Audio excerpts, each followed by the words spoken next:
명사절을 아는 문장까지 했던 것 같아. 그래서 여러분 우리 58쪽에 여러분 그 명사절을 아는 문장 다음 부분부터 한번 할게요.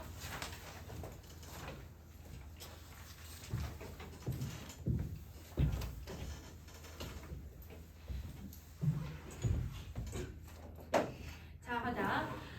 여러분 우선은 거기 두 번째 3-2번에 부사절을 아는 문장부터 한번 가볼게. 자, 여러분 부사절을 아는 문장은요.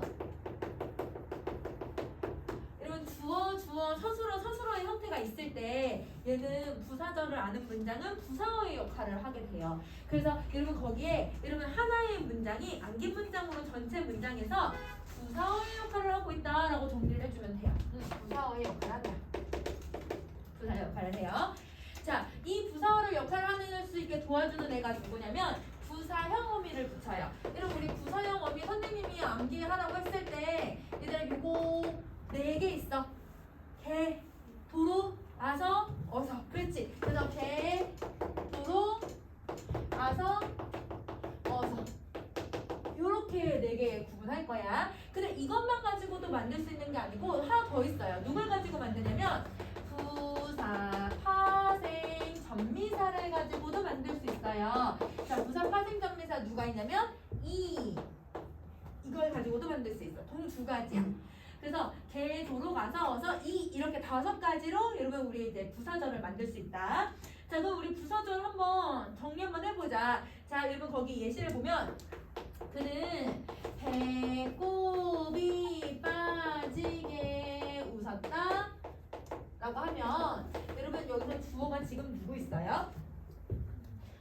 그는이라고 하는 주어 1번 있어요. 자, 근데 여러분 이 그는은 그가 빠진 거예요? 그가 웃고 있는 거예요? 그가 웃어야 돼요. 말이 되려면. 그치? 그래서 이 웃었다는 여러분 주어 1번의 서술어가 되는 거야. 자, 근데 여러분 여기 주어 또 있는 것 같아. 배꼽이. 여러분 주어 2번이 있네요. 그러면 배꼽이 웃은 거예요? 배꼽이 빠진 거예요? 네, 빠져야죠. 그렇죠? 근데 선생님 안긴 문장 할 때는 항상 여러분 기본형 안에 있는 건 기본형을 찾으라고 했었어.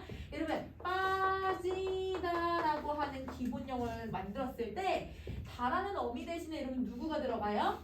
개라고 하는 어미가 들어가요. 그러면 얘는 부사절로 하는 문장이구나. 그러니까 끝에 뭐가 왔는지로 구분을 하는 거지. 그러면 얘가 주어, 서술어, 여러분 두 번째 서술어에 해당한다. 그러면 여기서 여러분 우리는 배꼽이 빠지게 이게 안긴 문장이라는 걸 알게 해주죠. 왜냐면 주어, 서술어가 있으면 안에 있는 게 여러분 안긴 절이라고 했었어. 그럼 이 절이 안긴 문장이고 이 안긴 문장은 지금 문장에서 무슨 역할을 하는 거예요? 부사어의 역할을 하는 거죠. 부사형 어미가 왔으니까. 그래서 부사어의 역할을 하고 있다. 이렇게 정리해 줄 거야. 자, 근데 여러분 그 다음 것도 한번 가보자. 비가 소리도 없이 내린다. 자, 여러분 여기서 얘도 주어가 2개가 있어요. 여러분 주어 누가 있냐면 여러분 우선은 비가라고 하는 애가 하나 있네요. 그러면 비가 없는 거예요? 비가 내려야 돼요? 비가 내려야 돼요. 그렇죠? 그래서 여러분 이 주어가 원하는 서술어는 내린다예요. 자, 여러분 주어 또 있어요. 우리 주어 만드는 방법은 보조사를 넣어도 얘들아 우리 주어 만들 수 있다고 했었어. 그러면 보조사를 넣어가지고 주어 쓰고 있네. 그러면 여러분 소리가 내리는 게 아니라 소리가 없어야지. 그러면 여러분 소리가 없다. 여러분 선생님 아는 건 항상 조심해야 하라고 했어. 없다. 다 대신에 여러분 이라고 하는 부사 파생전미사가 들어가네요. 그러면 이게 2번째 서술어가 되고 그러면 여기서부터 여기까지가 안긴 문장. 그럼 이 절이 부사절로 안겼으니까 부사어의 역할을 하고 있다. 이렇게 정리를 해주는 거야. 그러면 여러분 부사절을 아는 문장은 여러분 요거 조심하고 선생님 저번에도 했지만 부사절을 아는 문장은 여러분 한 어절이 한 안긴 문장처럼 쓰일 수 있으니까 조심하라고 했어. 차가 빠르게 지나간다 할 때 빠르게가 또 들어갈 수 있다고 했어. 그치? 그래서 그것만 조심하자. 자, 그 다음에 이제 3번째 서술절. 자, 여러분 서술절을 아는 문장은 선생님이 언제 한번 했었냐면 서술어 할 때 한번 했었어요. 서술어의 종류를 구분 구분하면서 여러분 서술절도 서술어의 역할을 하고 있다 해가지고 한번 했었는데 여러분 요렇게 한번 봐보자. 얘는 하나의 문장이 안긴 문장 전체 문장에서 여러분 누구의 역할을 하고 있냐면 서술어의 역할을 하는 거죠. 서술어의 역할을 한다. 자, 그러면 이 서술어의 역할을 하고 있을 때 얘가 여러분 어떻게 구별하고 있는지는 조금 이따 하고 3번을 한번 봐보자. 한 문장에서 주어가 두 개가 있는 것처럼 보인대요. 그러면 이거는 예시를 한번 들어서 한번 가보자. 자, 코끼리가 코가 길다라고 하면 여러분 여기서 주어가 두 개 있는 것처럼 보여. 여러분 주어 누구 있어요? 코끼리가. 그렇지. 그러면 코끼리가예요. 자, 여러분 코끼리가 길어요?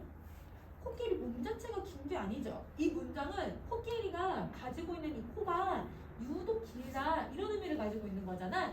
그러면 여러분 여기에 주어가 두 개가 있는 것처럼 보이는 거야. 근데 이거와 관련된 서술어는 몇 개처럼 보여요? 하나가 있는 것처럼 보이는 거죠. 그럼 다시 정리해보자. 코끼리가 길다라는 건 말이 안 돼. 근데 코가 길다라는 거는 말이 돼. 그러면 여러분 이 서술어는 2번의 서술어가 되는 거죠. 그러면 2번의 서술어가 되니까 그러면 1번의 서술어가 없네. 1번의 서술어가 없으니까 1번의 서술어를 누가 대신해줄까? 절도 서술어의 역할을 할 수 있지? 그러면 이 절이 서술어의 역할을 해주고 있는 거야. 그래서 얘가 이 절이 안긴 문장이 서술어의 역할을 해서 1번에 여러분 서술어의 역할을 하는 거죠. 그래서 얘가 서술어 1번이에요. 서술어 1번. 자, 그러면 여러분 지금 코끼리가 코가 길다. 혹은 토끼가 귀가 길다. 아니면 여러분 거북이가 대가리가 크다. 이런 거 보면 지금 얘들아 지금 아는 문장의 주어가 얘네들이 다 아는 문장의 주어가 되는 거고 얘가 안긴 문장의 주어가 되거든요. 근데 안긴 문장의 주어는 아는 문장에 다 포함되는 단어들 아니에요? 코끼리가 가지고 있는 코, 토끼가 가지고 있는 귀, 그 다음에 이런 거북이가 가지고 있는 얘들아 대가리 이걸 얘기를 하고 있으니까 그러면 여러분 지금 얘가 안긴 문장의 주어는 무조건 아는 문장의 일부가 돼야 되는 거야. 그러면 빈칸 정리 한번 해볼게. 자, 4번 동그라미 4번 동그라미 먼저 갈 거예요. 서술절의 주어는 여러분 서술절의 주어는 여러분 안긴 문장의 주어랑 똑같은 말이에요. 서술절의 주어는 안긴 문장의 주어인데 전체 문장의 주어, 즉 아는 문장의 주어의 일부분이자 소유물일 경우가 많다.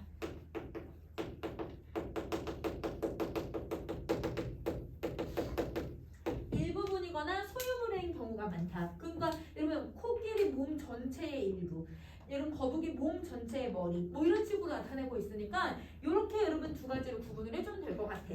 자, 그러면 이거를 어떻게 구분을 하냐면요. 서술절인지 아닌지 헷갈리게 나오는 애들이 하나 있어요. 그럼 선생님이 여러분 지금 보니까 이번에도 문법이 내가 포함해가지고 총 40문제 내신다고 하더라고요. 그러면 여러분 항상 여러분 남영훈 선생님들이 무슨 문제를 내셨냐면 이거 시험 범위에 들어가면 서술절인 거 4개랑 서술절이 아닌 거 하나. 그래가지고 그 문장에서 아닌 거 고르세요. 이런 걸 하는데 되게 단답형으로, 왜냐면 문제 빨리 풀려야 되니까 단답형으로 문제가 나오는데 그거 구분할 때 그럼 어떻게 구분을 하냐면 아는 문장의 주어 있죠. 그럼 여기 아는 문장의 주어들이 누구예요? 코끼리, 토끼, 거북이가 아는 문장의 주어죠. 여기에 주격조사 대신해서 여러분 누구를 넣어보냐면 관형격조사 의를 넣어보는 거예요. 여러분 의를 넣었을 때 문장이 이상해지는지 한번 봐봐.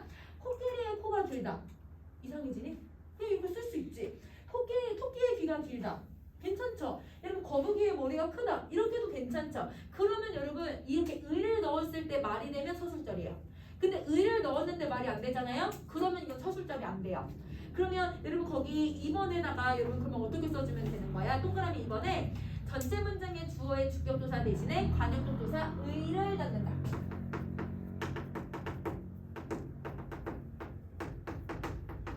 이걸 넣으면 구분을 할 수 있다는 거야. 그러면 이렇게 정리를 해주면 될 것 같아. 자, 그러면 여러분 서술절도 했으니까 다음 페이지에 여러분 우리 관형절을 하는 문장으로 갈게요. 여러분 관형절을 아는 문장은 여러분 발표를 얘는 3개를 치실 거예요.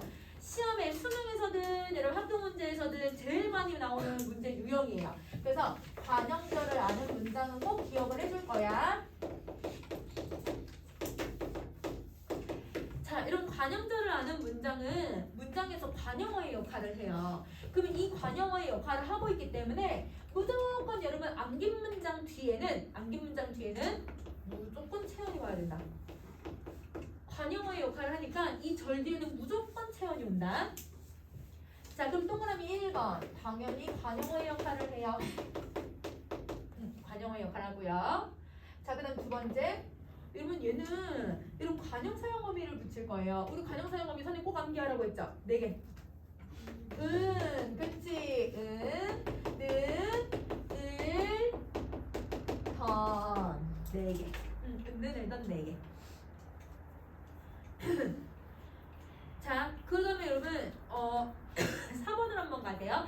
이제 4번 먼저 갈 거예요. 동그라미 4번을 보시면 여러분 어미의 종류에 따라 이 어미 여러분 은는을던의 종류에 따라서 표현되는 시제가 달라져요. 여러분 이 시제가 달라진다는 건 시제 표현 가서 선생님 다시 한번 설명할 거야. 알겠지? 그래서 시제가 달라진다는 걸 기억을 해주시고 그 다음에 이제 다시 동그라미 3번을 갈 거예요. 동그라미 3번. 자, 관형절이 될 때 문장 성분이 생략이 가능한데요. 근데 생략을 아무거나 생략시키면 안 되고 생략시킬 수 있는 애가 3개만 생략시킬 수 있어요. 누구만 생략시킬 수 있냐면 주어만 생략시키거나 목적어가 생략되거나 부사어가 생략돼요. 그러면 선생님은 꼭 학교 선생님께서 이거 출제하실 것 같아요. 어떤 거냐면 각각 여러분 생략된 성분이 같은 애들끼리 묶인 거 아닌 거, 여러분 각각 다른 거, 뭐 이런 식으로 문제 내실 것 같아. 그래서 관형절 5개 주시고 여기서 여러분 생략된 성분이 있냐 없냐 이걸 문제 내시거나 아니면 생략된 성분이 주어끼리 묶인 거, 목적어끼리 묶인 거 이런 거 문제 내실 것 같아. 그러니까 이거 구분할 수 있어야 해. 자, 그러면 선생님이 얘들아 거기 예시를 써놨거든요. 문장 2개가 어떻게 만들어지는지 한번 보세요. 집안은 손님들로 북적댔대요. 여러분 집안은 손님들로 북적댔을 때 주어가 누구예요?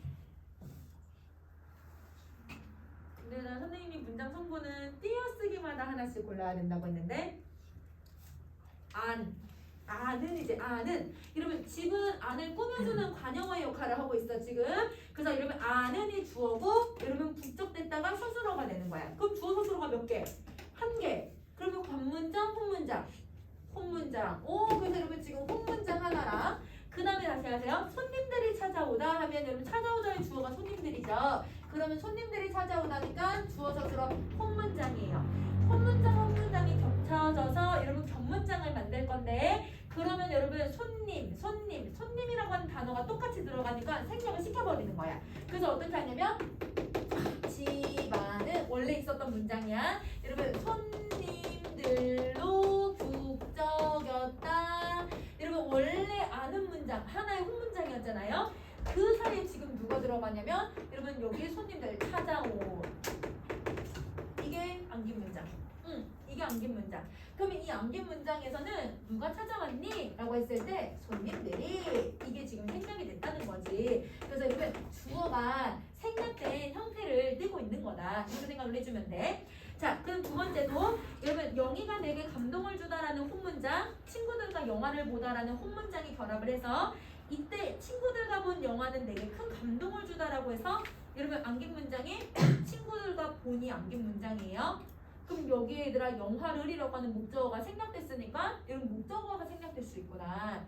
자, 두 번째 경우는 여러분 풍속하에라고 하는 부사어가 생략됐어요. 세 번째는 풍속하에라고 하는 부사어가 생략돼서 이렇게 생략된 성분들이 있는지를 확인을 해주면 좀 좋을 것 같아. 알겠지? 자, 저번 시간에 배웠던 거 다시 생각해봐. 근데 선생님 뭐라고 했냐면 아는 문장하고 암긴 문장하고 성분이 똑같으면 여러분 어디에서 생략시킨다고 했어요? 아는 문장에서 생략시켜요? 암긴 문장에서 생략시켜요?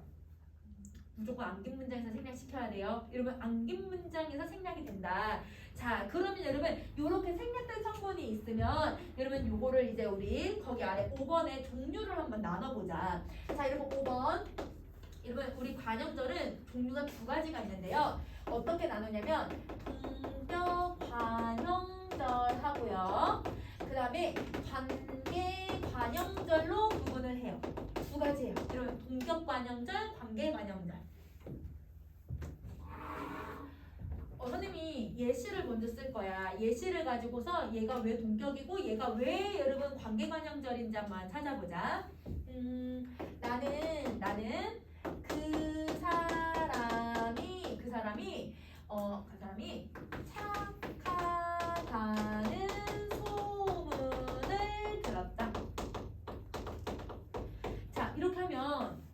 여기서 안긴 애가 누구예요? 안긴 애가 아니라 여러분 주어가 누구예요? 나는. 그렇지, 주어 1이 있는데 그럼 여기서 나는 착한 거예요? 나는 들은 거예요? 나는 들어야 돼. 맞아. 문장에서 의미상으로 보면 얘가 주어 1번을 요구하는 서술어가 되는 거지.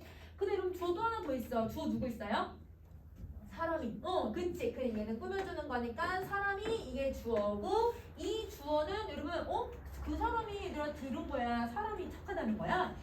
사람이 착하다는 거야. 그치? 그러면 여기서 여러분 얘가 서술어 2번이에요. 그러면 착하다라고 하는 여러분 종결어미가 이미 있는데 종결어미 뒤에 누구를 붙였냐면 관형사용이 또 붙였네? 관형사용 또 붙여도 상관없어 얘들아. 그러면 여러분 주어 서술어니까 여기서부터 여기까지가 안긴 거구나. 그러면 이게 지금 관형절인데요. 이 관형절에 혹시 그 사람이 착하다 라고 했을 때 생략한 성분이 있어요? 없어요. 왜냐면 착하다라고 하는 거는 형용사지. 여러분 형용사는 몇 자리 서술어더라? 한 자리. 그치? 그러면 주어만 있어도 돼. 그러니까 얘는 생략된 성분이 없어. 그럼 자, 동격관형절은 관형절에 생략된 성분이 없어야 돼요. 그러면 여러분 선생님이 거기 동격관형절 두 번째 필기 놓은 거 보세요. 문장 성분의 생략이 불가능하다. 얘는 문장이 생략이 안 돼. 그래서 여러분 생략이 불가능에다가 동그라미 표시를 해줄 거야. 불가능 동그라미. 자, 그리고 여러분 얘는 이 관형절이 얘들아 무슨 역할을 하고 있는 거예요?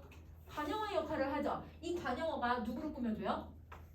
소문을 꾸며주거든? 그러면 여기 체언이 나왔잖아. 근데 여러분 나는 무슨 소문의 내용을 들었어? 소문의 내용이 뭐야? 그 사람 착하다. 그럼 여러분 소문의 내용하고 관형절의 내용하고 똑같죠? 그럼 여러분 소문의 내용하고 관형절의 내용이 똑같아요. 그래서 동격이란 말을 쓰는 거예요. 그럼 여러분 동격관형절은 생략되지 않아요. 뒤에는 체언의 내용하고 관형절의 내용이 동일하니까 동격관형절이 되는 거야. 그럼 빈칸에 정리해볼게. 관형절의 꾸밈을 받는 체언이 소문이야 소문. 그 체언이 여러분 관형절의 전체 내용과 동일할 때 그러면 이거를 관계관형절이라고 한다. 동격관형절이라고 한다. 동격관형절이야. 그래서 동격관형절은 여러분 체언이 대부분 기억, 사건 아니면 얘들아 이 무슨 소문 이런 애들이 막 나오는 거야. 그래서 그 내용이 계속 여러분 똑같다라고 하는 거, 내용이 동일하다는 걸 보여주는 여러분 관형절이라고 생각하시면 돼요. 쉽게 생각하면 여러분 얘는 생략된 게 없는 거 찾아주면 되는 거야. 자, 근데 이제 관계관형절은요 반대로 생략된 게 있어요. 이것도 선생님 예시를 써가지고 한번 정리 한번 해볼게요.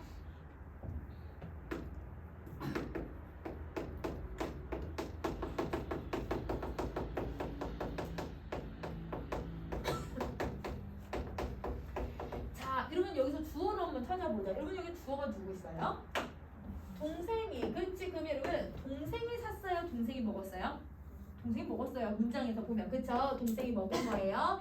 자, 근데 여러분 주어가 또 있어요. 내가 그러면 여러분 내가 먹은 거예요? 내가 샀어요?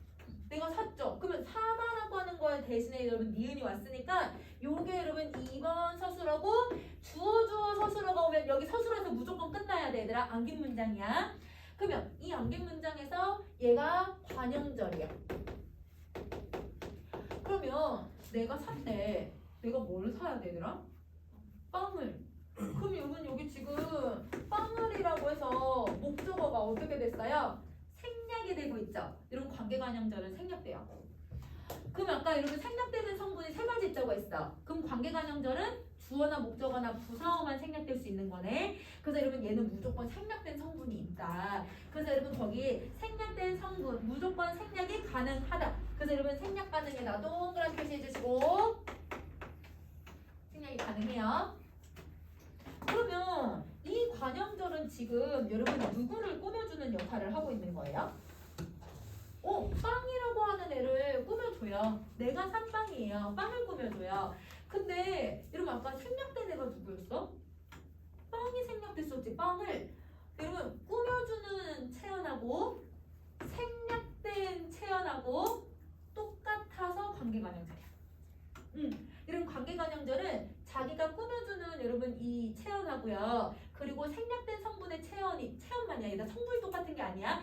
체언이 동일하면 관계관형절이라고 해요. 그러면 거기 빙판에 뭐라고 쓰시냐면 관형절의 꾸밈을 받는 체언이 여러분 한 관형절에 생략된 판이 좀 작아야 되나? 성분의 체언일 때 이걸 관계관형절이라고 한다. 생략된 성분의 체언이면 관계관형절. 그럼 여러분 조금 까다롭게 나오면 요 선생님이 위에 이렇게 써놓은 말로 이제 문제를 내실 때도 있겠지만, 근데 여러분 선생님은 여러분 요거 문제 내실 때 아까 얘기했듯이 동격인지 관계관형절인지 구분하는 문제. 그럼 어떻게 찾으면 돼? 관형절 먼저 표시하고 이게 생략됐는지 안 됐는지 이거 먼저 찾아주면 되겠지, 그치? 자, 그리고 또 여러분 요거 관계관형절에서 생략된 게 목적어끼리 묶인 거, 주어끼리 묶인 거, 부사어끼리 묶인 거 이렇게 시험 낼 것 같아요. 그래서 여러분 요렇게 여러분 좀 기억을 해주시면 돼요. 자, 그러면 관형절이 제일 중요해. 관형절 제일 중요해 얘들아. 자, 그러면 이제 어딜 가냐면 인용절로 한번 가봅시다. 인용절.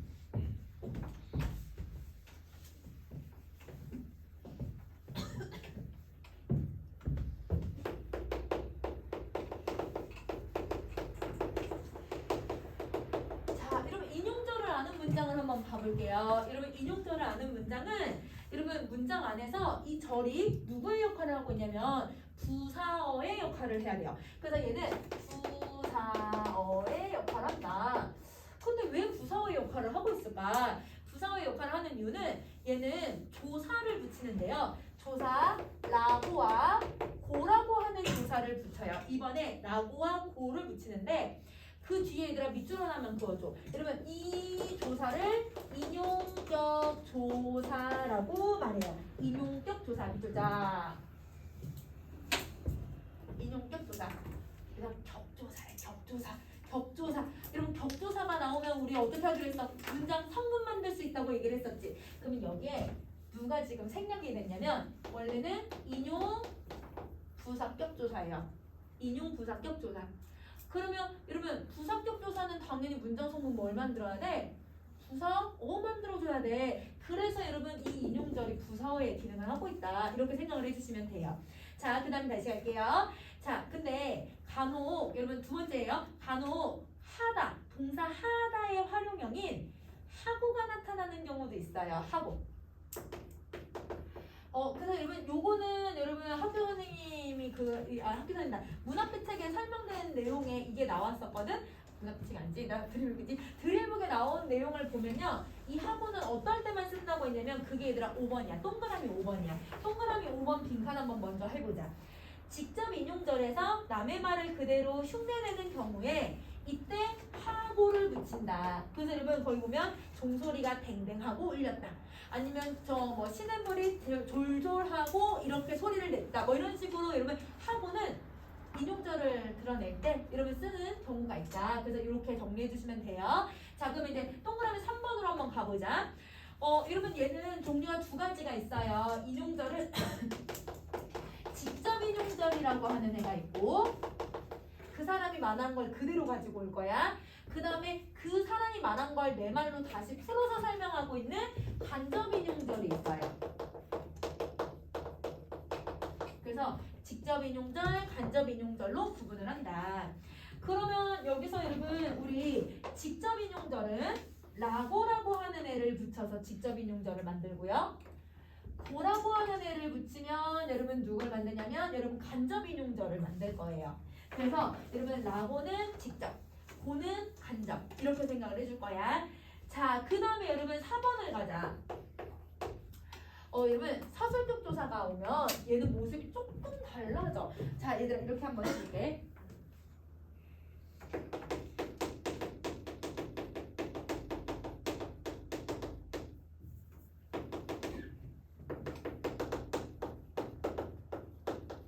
이런 문장이 있어요. 그러면 여러분 선생님 지금 그가 말했는데요. 여러분 내가 범인이라고 라고 하는 게 여러분 이게 인용절이죠.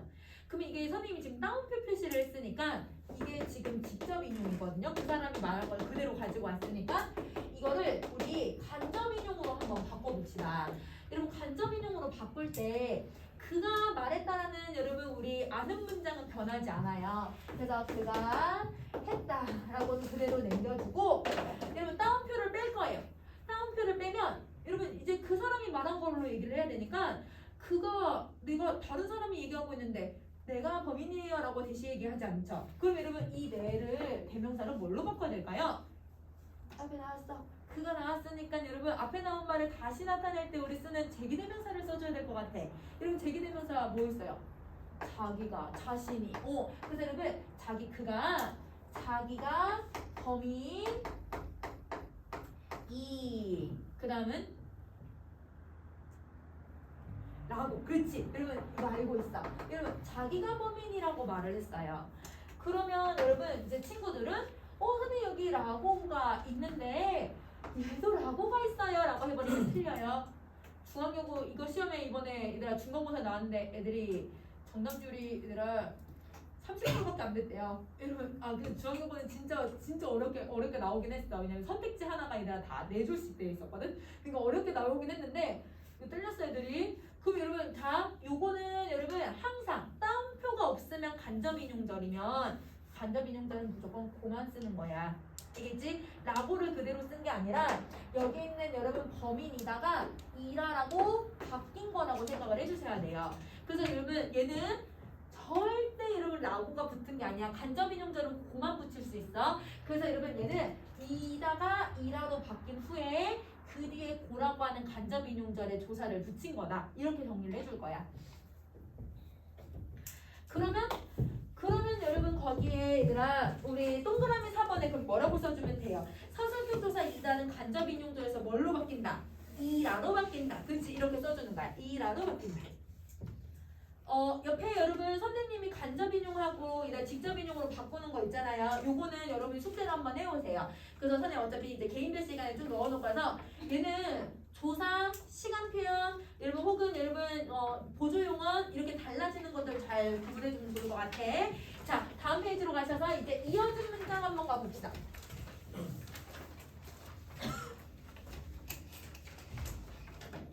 자, 이어진 문장.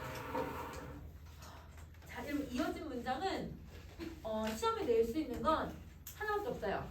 뭐냐면 대득인지 종속인지 구분하는 문제. 대등인지 종속인지 구분하는 문제는 이런 구분법만 좀 잘 기억을 해주면 좋을 것 같거든. 자, 그럼 한번 가보자. 여러분 1번. 여러분 이 1번 가기 전에 우리 저번에 했던 것처럼 얘의 기본적인 형태를 조금 선생님이 정리 한번 해볼게요. 그래서 그 위에 필기할 수 있는 공간이라 조금 필기 한번 해봐. 자, 여러분 이어진 문장은요. 아는 문장과는 다르게 주어, 서술어, 주어, 서술어의 형태를 띠고 있어요. 그리고 우리 아는 문장은 어떤 형태였어요? 주어, 서술어, 서술어의 형태였지. 얘도 모습이 좀 달라. 자, 이렇게 했을 때 선생님이 문장 안에서 주어, 서술어가 만나면 이걸 뭐라고 부르기로 했어요? 한 글자로? 절, 그치, 절. 그러면 얘도 주어, 서술어가 만났으니까 절이라고 부르는 거고, 그 다음에 여러분 뒤에 있는 주어 서술어도 주어 서술어가 만나서 얘도 절이라고 이름을 붙이는 거야. 자, 근데 선생님이 분홍색으로 표시해 놓은 건 앞에 있기 때문에 얘를 앞절이라고 부르고요. 선생님이 주황색으로 표시해 놓은 거는 뒤에 있어서 얘를 뒷절이라고 불러요. 그러면 여러분 이렇게 이어진 문장일 때에는 여러분 앞절과 뒷절의 관계에서 얘가 어떤 형태로 얘들아 의미가 대등인지 종속인지를 나뉘어지냐면 여러분 우리 아까 여러분 아는 문장에서는 관형사형 어미, 부사형 어미, 명사형 어미, 서술절은 얘들아 주어 두 개의 서술어처럼 보이고 그 다음에 여러분 인용격 조사 뭐 이런 식으로 붙여가지고 얘들아 형태를 다르게 만들었잖아. 얘는 누구 때문에 얘들아 형태가 달라지냐면 여기 있는 서술어 때문에 형태가 달라져요. 얘 때문에 얘들아 종속이 될 수도 있고 얘 때문에 대등이 될 수 있어요. 그러면 왜 그러냐면 어떤 연결 어미를 붙이느냐에 따라서예요. 그래서 여기에 여러분 연결 어미가 뭐가 왔는지에 따라서 종류가 두 개로 나뉘는 거야. 그러면 대등적 연결 어미가 오면 대등합성 한다. 대등하게 이어진 문장. 그 다음에 종속적인 여러분 연결 어미가 오면 종속적으로 이어진 문장. 이렇게 구분을 하는 거예요. 그래서 얘를 가지고 대등이냐 종속이냐 구분할 수 있다. 구분할 수 있다. 자, 그러면 가지고 이제 빈칸 한 번씩 채워볼게. 그러면 여러분 빈칸 채워보자. 자, 1번. 각각의 홈문장이 누구에 의해서 이어졌냐면 연결어미에 의해서 이어졌어. 그래서 여러분 1번에 연결어미. 1번 연결어미. 자, 그 다음에 2번. 하나의 이어진 문장이 되면서 앞뒤 문장은 각각의 절이 돼요. 그래서 아까 앞절, 뒷절이라는 표현 썼죠. 자, 앞절의 연결어미가 지닌 뜻에 따라서 뒷절의 의미관계가 형성이 되는데 앞절에다 대등하게 이어지는 이게 만드는 연결어미가 오면 대등합성가 되는 대등합성가 있나? 대등적으로 이어진 문장이 되고 그 다음에 종속적 연결어미가 오면 종속적으로 이어진 문장이라고 구분을 해주시면 돼요. 그래서 대등 대 종속으로 나뉜다. 자, 근데 여러분 이어진 문장도 똑같아. 여러분 연결어미에 의해서 결합된 두 문장에서 같은 성분은 생략이 가능하다. 이렇게 생각해 주시면 돼요. 자, 그러면 이어진 문장을 가봅시다. 자, 여러분 이어진 문장은 대등하게 이어진 문장이 있는데요. 이어지는 혼문장들의 의미가 대등적으로 이어진 걸 얘기를 해요. 근데 여러분 선생님이 의미를 빈칸 만들어 놓긴 했지만 사실 의미가 그렇게 중요하지는 않아. 그래서 의미를 얘들아 나눠 놓기는 하지만 얘들아 어미를 하나하나 다 암기하실 필요가 없어요. 왜냐면 어미가 중복적으로 쓰일 때가 있어요. 그러니까 어미를 암기하지 마시고 여러분 방법 이걸 바꾸는 방법으로 좀 구분을 해볼 거예요. 자, 우선은 의미 한번 정리를 해보자. 영화를 보고 쇼핑도 했대. 행위를 나열하는 것이 바로 대등적 의미를 갖고 있는 건 첫 번째. 지연이는 빵을 샀지만 정화는 사지 않았대. 반대말들 들어가 있잖아요. 그래서 대조의 의미가 있으면 대등적. 자, 친구들이 사준 장미는 붉거나 희대요. 그럼 이런 붉거나 희다라고 하는 여러분 선택의 의미가 들어가 있어요. 그래서 여러분 선택의 의미 이렇게 세 개가 대등적으로 이어진 문장의 의미 세 가지야. 그래서 여러분 이 의미를 구분하는 문제를 내시기는 하지만 여러분 그게 막 엄청 어렵지는 않아. 왜냐면 우리가 읽었을 때 대조인지 아닌지는 구분할 수가 있거든. 그러니까 여기서는 이게 종속인지 대등인지를 구분하는 문제만 낸다고 생각해주면 돼요. 자, 이제 종속으로 갑시다. 여러분 두 번째, 종속적으로 여러분 이어진 문장이 있네요. 독립적으로 쓰이지 못하고 종속적으로 이어진 문장이 있다. 얘도 의미를 한번 정리를 해볼게. 이가 아파서 치과에 갔다. 여러분 이가 아픈 이유가 있으니까 치과에 가는 거죠. 그러면 여러분 원인과 이유를 제시를 했어요. 자, 그 다음 두 번째, 너만 있으면 난 행복해. 너만 있으면 돼. 그럼 여러분 이건 뭐예요? 조건이에요. 가정이에요. 그래서 조건과 가정의 의미를 가지고 있다. 자, 세 번째, 바람 좀 쐬러 나왔어. 목적, 의도. 그래서 여러분 바람 좀 쐬러 나왔어. 영화를 보려고. 여러분 어떤 의도와 목적이 들어간다. 자, 네 번째, 키가 작아도 힘은 세다. 반대가 있더라도 그 일은 하고 말 거야. 여러분 이거에 있어도 난 이걸 해. 이걸 하더라도 이걸 할 거야. 양보의 의미를 가지고 있어요. 자, 그리고 눈이 많이 오는데 차를 몰고 갈 수가 없어. 눈이 많이 온대. 여러분 이거는 상황이지. 배경. 상황과 배경의 의미를 가지고 있는 경우가 있다. 그래서 여러분 이거 어떻게 그냥 암기해? 이거 암기하지 말고 여러분 의미를 찾을 수 있어. 그러니까 일단 구분하는 방법 정리해보자. 옆에 날개를 가세요. 옆에 날개를 가시면 대등하고 종속을 구분하는 방법 정리를 해봅시다. 교호성과 이동성으로 한번 구분을 해볼게요. 교호성, 이동성. 여러분 교호성이라고 하는 게 뭐냐면 앞절과 뒷절의 순서를 바꾸는 거예요. 앞절, 뒷절 순서 바꾸기. 자, 여러분 선생님 예를 한번 들어볼게. 아까 여러분 어제는 영화를 보고 백화점에서 쇼핑을 했다. 자, 여러분 여기가 앞절이고 얘가 뒷절인데요. 요 순서를 바꿀 거예요. 그럼 이걸 순서를 바꿀 때 아무렇게나 바꾸는 게 아니라 여기에 있는 어미, 여기에 있는 어미를 그대로 바꿔주세요. 그럼 바꾸면 백화점에서 쇼핑도 하고 그 다음에 어제는 영화를 봤다. 이러면 어미를 똑같이 넣어도 문장이 이상하지? 않아. 교호성을 얘는 성립한 거야. 얘는 가능해. 자, 근데 이가 아파서 아까 얘들 치과에 가나? 요거는 이러면 얘가 앞절이고 얘가 뒷절이거든요. 그러면 요거를 순서를 또 바꿔볼 거예요. 그럼 바꿀 때 어미 그대로 바꿀 거예요. 그러면 치과에 가서 이가 아팠다. 이거 깨병 아니야 얘들아? 치과에 가니까 그때서 아팠잖아. 그럼 순서가 달라져 버리지. 의미가 조금 달라지지. 그러면 여러분 얘는 교호성을 못 갖는 거야. 의미가 달라져 버리니까.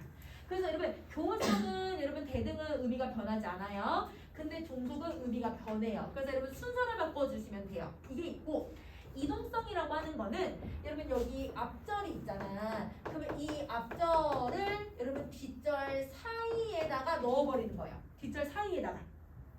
자, 그럼 한번 볼게요. 요거를 여기 사이에 넣어보자. 백화점에서 어제는 영화를 보고 쇼핑을 했다.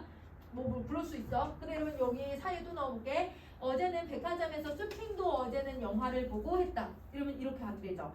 넣었을 때 문장을 두고서 넣었을 때 말이 안 되면 여러분 이거는 대등이에요. 자, 근데 요 앞에 거 여러분 여기 사이에다가 한번 넣어볼게. 치과에 아이가 아파서 갔다 라고 해도 얘는 성립하지. 그래서 여러분 얘는 이렇게 성립을 해.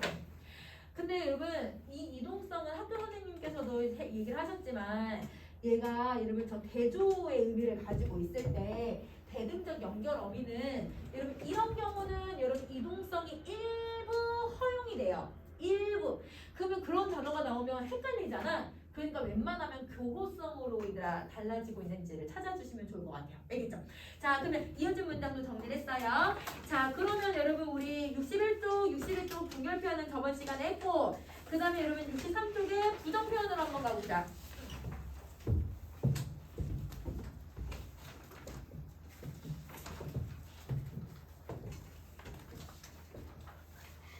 부정표현 갈게요. 부정표현. 자, 이런 부정표현은 63쪽에 안부정문이라고 하는 애가 있어요. 안부정문이 있는데 자, 여러분 이 안부정문은 여러분 쉽게 말하면 얘는 어떤 애냐면 의지가 부정이 되거나 단순한 사실을 부정할 때 쓰는 애예요. 그래서 여러분 얘는 칸이 좀 작지만 두 개를 쓸게. 의지 단순 부정이에요. 의지 단순 부정. 칸이 좀 작지만 의지 단순 부정. 자, 1번 저희 개념 갈게요. 1번 가세요. 단순히 어떤 상태가 그러하지 않음을 나타내거나 이게 단순 부정이야. 그리고 동작 행위를 하는 주체의 의지에 따라 어떤 일이 일어나지 않는 것을 얘기를 한다. 예를 들면 사실 선생님은 잘 안 치우기는 해 얘들아. 왜냐면 여기 앞에만 봐도 깔끔한 성격은 아니고 선생님 저기 데스크 책상만 봐도 깔끔하지는 않아. 선생님 데스크 가면 정말 더러워 얘들아. 근데 선생님 나름의 규칙이 있거든 얘들아. 누가 와서 우리 엄마 가끔 와서 정리를 해줘. 얘들아 우리 엄마 와가지고 가끔 이게 도대체 뭐니 하면서 얘들아 30몇 살인데도 아직도 우리 엄마가 정리를 해줘요. 정리를 하면 어딘지 못 찾아요 선생님. 그래서 여러분 선생님 나름의 규칙이 있거든요. 선생님은 청소를 선생님도 할 줄 알지만 안 하는 거예요. 의지를 가지고서. 얘들아 이렇게 안 하는 거는 의지에 대한 내용을 해. 아니면 여러분 이거는 빨간색이 아니죠. 이러면 이거는 의지가 아니라 사실을 부정하고 있는 거죠. 빨간색이 아니라는 거를 부정을 해. 그러면 이렇게 부정 표현의 안부정문은 무조건 단순 사실이나 의지 부정을 나타낸다.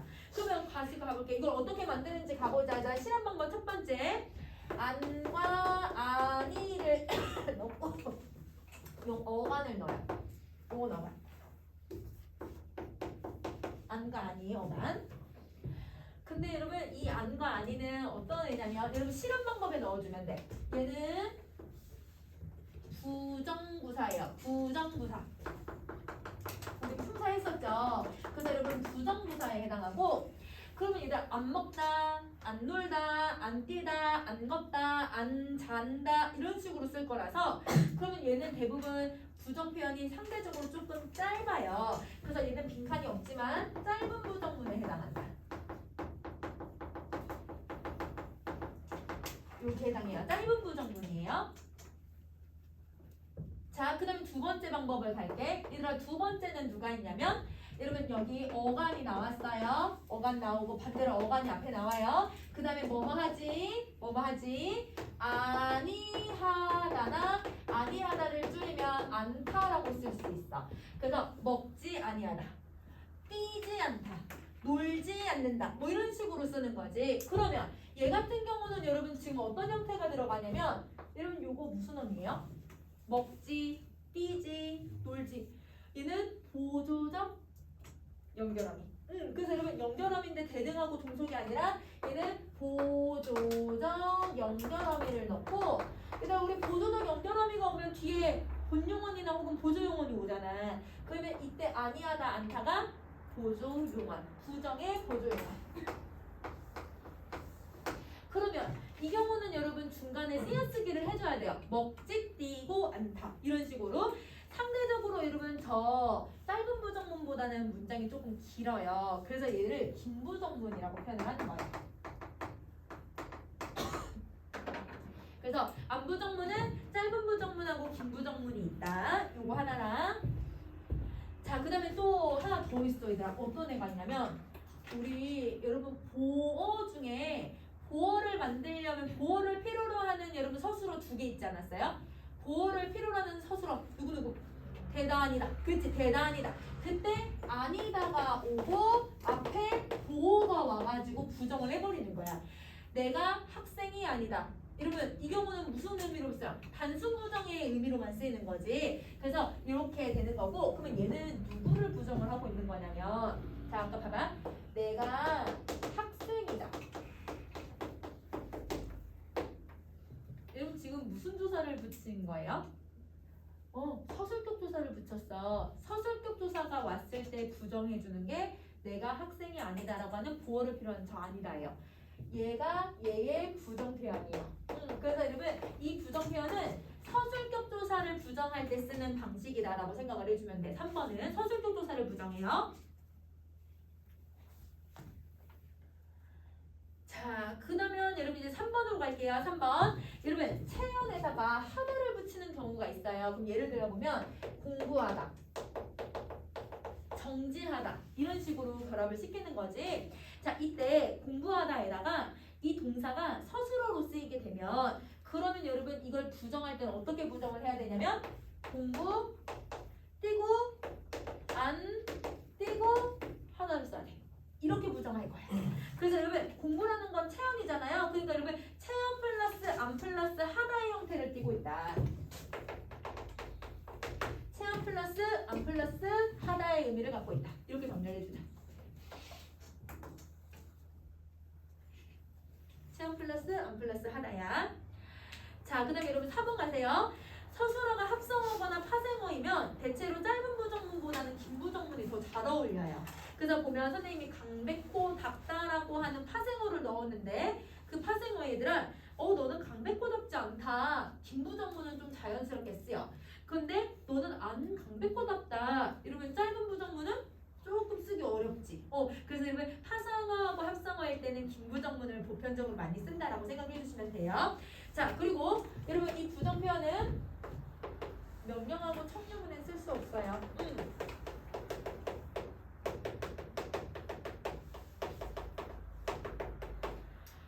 안 놀아라. 이러면 혹은 안 먹어라. 안 먹자. 이러면 이렇게 쓰지 못하지. 그래서 여러분 얘는 이거 쓸 수 없어. 자, 이렇게 하면 안부정문이 되고 그 다음에 이제 목부정문으로 한번 가볼게요. 여러분 목부정문은 대부분 능력을 부정을 하거나 아니면 여러분 어떤 외부 원인을 여러분 부정할 때 그 행위가 일어나지 못하게 만드는 거. 그래서 여러분 행위 불가. 한이 좀 작아. 능력을 부정하거나 행위가 불가할 때 쓰는 부정 표현이에요. 자, 그러면 여러분 1번 보세요. 동작이나 행위를 하는 주체가 의지가 아닌 주체의 능력상 불가능하거나 외부의 원인 때문에 그 행위가 일어나지 못하는 것을 의미한다. 얘들아 태풍이 부는데 얘들아 내가 만약 학교를 못 갔어. 그러면 여러분 이거는 태풍 때문에 못 간 거니까 외부의 원인 때문에 못 간 거지. 내 능력이 아니라. 그치? 그래서 이런 것을 얘기한다. 자, 그러면 이거를 실행하는 방법을 정리를 해볼게요. 실행하는 방법은 못에다가 어간을 붙여요. 그러면 이때 이 못도 여러분 뭐가 되는 거냐면 부정부사가 돼요. 그러면 부정부사를 붙였으니까 당연히 길어져요? 짧아져요? 짧아져요. 그래서 얘도 짧은 부정문에 해당해요. 짧은 부정문. 두 번째는 어간이 나오고 플러스 뭐뭐하지 띄고 못하다. 자, 그러면 여러분 지는 앞에 했으니까 다시 안 적을게. 일단 지는 무슨 어미? 보조적 연결어미. 그치? 못하다는 보조용언. 이렇게 생각해 주시면 돼요. 그러면 얘도 이제 긴 부정문에 해당하죠. 긴 부정문이야. 자, 근데 여러분 이제 2-3번을 갈게요. 동그라미 3번. 서술어가 체언에다가 서술표 조사가 오거나 형용사나 상태를 나타내는 동사일 때는 못을 쓸 수가 없어요. 그러니까 여러분 못 예쁘자, 예쁘지 못하자 이런 거 못 쓰잖아. 그치? 그래서 여러분 얘는 형용사는 절대 쓸 수 없어. 그러니까 여러분 4번에다가 여러분 형용사에는 절대 쓸 수가 없다. 이렇게 정리할 거야. 형용사에는 쓰지 않는다. 여러분 쓰진 않더라도 예외가 있어요. 그 예외가 5번이에요. 여러분 5번. 서술어가 형용사여도 그것이 말하는 사람의 기대에 못 미칠 때는 우부정문이 사용이 가능해요. 단 김부정문에게만. 여러분 예시를 봐봐. 우리 창용이는 착하지가 못하다. 착하지 못하다. 이다 내 기대에 못 미친 거잖아. 우리 창용이는 착하지 못하네. 이렇게 쓰거든. 그러면 이때는 여러분 김부정문으로 얘가 기대에 못 미칠 때는 착하다라고 하는 형용사에 쓸 수 있어요. 근데 창용이 못 착하다라고 해서 짧은 부정문에는 쓸 수가 없어. 그래서 요거 정리해주면 되고. 여러분 얘도 명령하고 청유에는 쓸 수가 없어요. 명령하고 청유에는 쓸 수가 없다. 자, 그러면 여러분 요렇게 하면 여러분 부정표현을 한 3분의 1은 했고 잠깐 쉬는 시간 하고 여러분 뒤에 거 선생님 더 갈게. 알겠지? 그래서 지금 잠깐 쉬는 시간을 하자. 부정이 얘들아 이렇게 두 가지가 있어요. 안부정문, 목부정문. 혹은 여러분 길이로 긴부정문, 짧은 부정문 이렇게 두 개가 있고.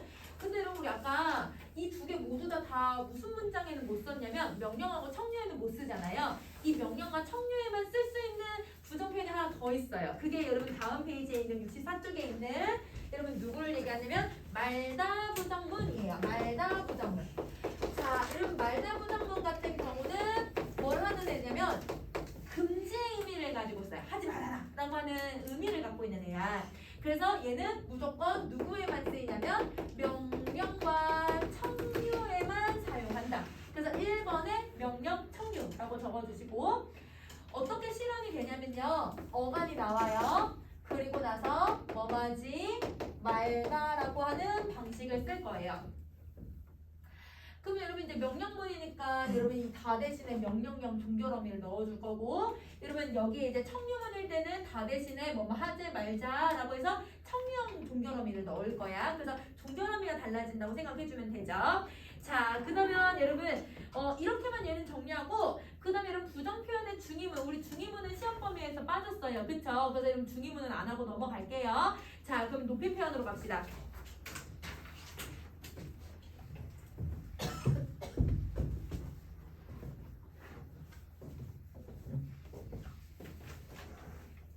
높임 표현은 세 가지의 종류를 가지고 있어요. 자, 이 세 가지의 종류들을 하나씩 선생님이랑 예시를 적으면서 한번 써볼 거야.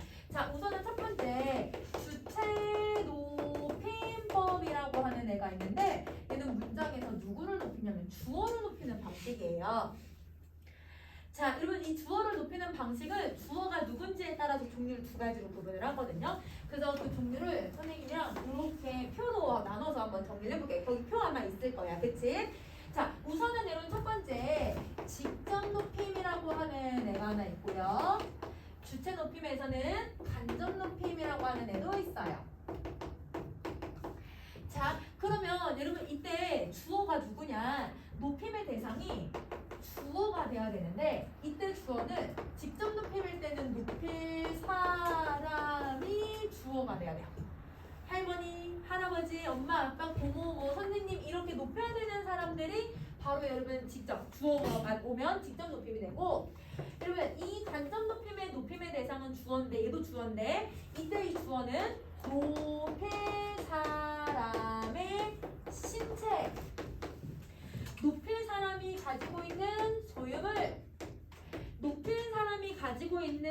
여러분 어떤 생각 뭐 아니면 여러분 생각 말 이 사람의 뭐 가족 등 높일 사람이 가지고 있는 모든 것들을 높이고 싶을 때 이게 주어일 때 쓰는 방식이 간접 높임의 방식이에요. 그러면 이렇게 해서 선생님이 아마 거기에 예시를 써놨을 거야. 그래서 여러분 그 예시에서 달라진 거에다 여러분은 동그라미 표시 한번 해보세요. 자, 여러분 우선은 친구가 밥을 먹다는 여러분 여기서 먹는 주체가 누구예요? 먹는 주체 친구, 그치? 친구는 굳이 높일 필요가 없어, 그쵸? 근데 이 친구가를 여러분 누구로 바꿔보냐면 여러분 거기 선생님 할머니로 바꿨어요. 할머니로 바꾸니까 여러분 달라지는 애 있잖아요. 여러분 누가 달라져야 돼요? 주격조사 깨서가 달라져야 돼. 그럼 여러분은 동그라미 표시해주면 될 것 같아. 자, 그 다음에 여러분 밥 대신에 달라진 애도 있죠? 진지라고 하는 애도 달라졌어요. 그래서 진지에다 동그라미 표시해주시고, 자, 그 다음에 여러분 먹다 대신에 여러분 뭐 잡수시다도 되고 드시다도 되는데 선생님 드시다를 넣어놨어요. 그래서 여러분 드시다 같은 경우도 이다 동그라미 표시해주시면 돼요. 자, 그러면 어떻게 해서 여러분 이 주체 높임법을 만들어내냐면 여러분 할머니, 드시는 주체가 할머니예요. 주어가. 그쵸? 높일 사람이죠. 이때 여러분 높임을 만드는 방법 첫 번째, 높임의 주격조사를 사용한다.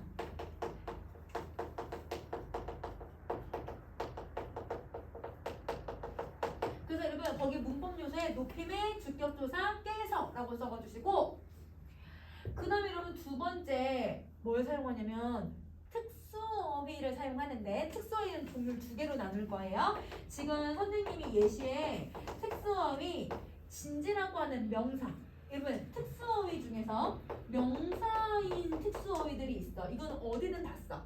뭐 얘들아 객체 높임에도 쓰고 주체 높임에도 다 써. 특수어휘 명사, 댁, 성함, 연세 이런 애들이 있잖아요. 그래서 여러분 이런 애들이 바로 여기에 들어가고요. 그 다음에 여기 또 특수어휘가 하나 더 있어요. 근데 드시다가 조심해야 돼 얘들아. 왜냐면 먹다의 높임 표현이 뭐가 있냐면 들다라고 하는 표현이 있어요. 자네 밥을 들게 이런 식으로 얘가 높여주는 방식이 있어. 들게에다가 시를 결합한 거야. 주체 높임 선언하면 시. 그래서 여러분 얘가 들다에다가 시가 들어가고 다가 들어가서 들다가 여러분 시옷이 오니까 여러분 리을 탈락이 난 거예요. 그러면 여러분 특수어휘 중에 어간으로 얘들아 시작하는 특수어휘도 있는 거네. 자, 그 다음에 여러분 여기 또 선생님이 일부러 시 갖고 왔어. 얘들아 시는 주체 높임 선언하면 시를 사용한다.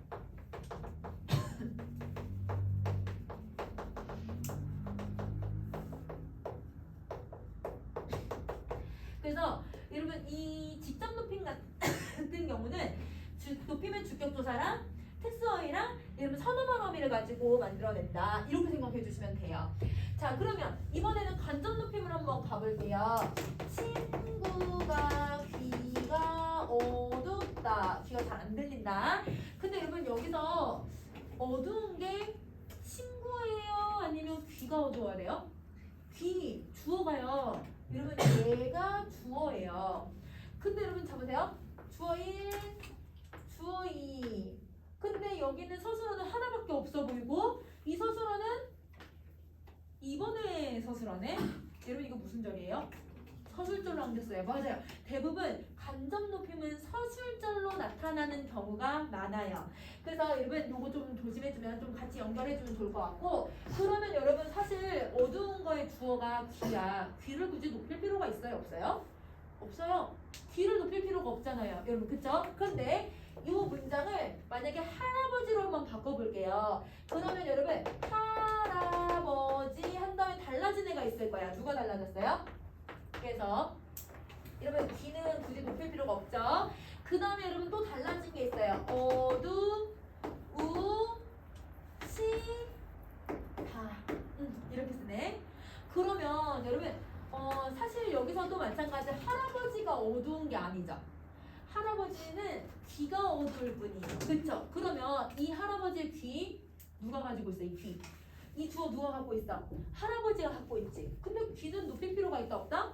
없지만 돌려서 할아버지를 높여주는 거야. 가지고 있는 주체를. 그래서 여러분 주어는 얘가 주어예요. 주어가 얘지만 이걸 갖고 있는 할아버지를 돌려서 높이고 있다 해서 간접 높임이라고 쓰는 거예요. 그러면 이 간접 높임을 만드는 방법은 여러분 첫 번째, 여러분 이 1번 그대로 사용해요.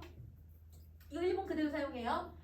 근데 여러분 특수어의 명사는 그대로 쓸 수 있어요. 여기 선생님 안 써놨지만 특수어의 명사는 그대로 사용해도 돼요. 할아버지의 성함이 뭐 얘들아 멋있으시다 뭐 이런 식으로 성함이 이렇게 쓸 수 있어요. 근데 특수어의 어간을 쓸 수는 없어. 여러분 계시다 뭐 주무시다 쓸 수 없어요. 그럼 뭐만 쓸 수 있냐면 시만 쓸 수 있어요. 여기 시를 썼잖아요. 그래서 여러분 직접이랑 간접을 구분하는 방법은 특수어의 어간, 여러분 어간은 특수어의를 쓰느냐 못 쓰느냐 이걸로 구분한다. 이렇게 생각을 해주면 좋을 것 같아. 자, 그러면 직접 높이면 이렇게 정리하시고, 자, 그 다음에 여러분 우리 누굴 가냐면 객체 높임으로 한번 가볼게요. 자, 여러분 객체 높임법은 문장에서 누구를 높이냐면 대상을 높이게 돼요. 그러면 이 대상을 다른 말로 이제 객체라고 얘기를 하는데, 여러분 우리 문장에서 객체는 종류가 두 가지가 있어요. 목적어, 부사어. 그러면 자 우선은 거기 첫 번째 빈칸에 뭐라고 정리가 되냐면 문장의 객체를 높인다. 근데 그 객체가 여러분 목적어나 부사어를 가리키는 대상이라고 생각을 해주면 된다. 그러면 목적어, 부사어를 높인다고 했으니까 이번에도 두 개로 나눌게. 목적어하고 부사어를 높이는 경우를 한번 정리를 해봅시다.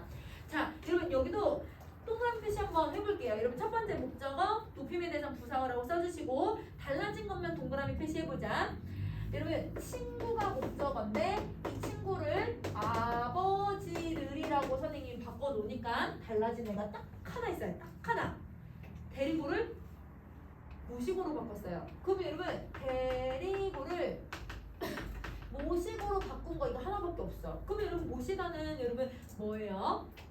특수어의 여러분 어간 이거죠. 그래서 여러분 이제 특수어의를 쓰는 거네. 그래서 여러분 목적어는 특수어의를 가지고 높인다. 특수어의를 가지고 높인다. 자, 여러분 부사어를 가보자. 여러분 부사어는 여러분 지금 여기가 이제 주다가 왔는데 여러분 주는데 누구에게 줬어요?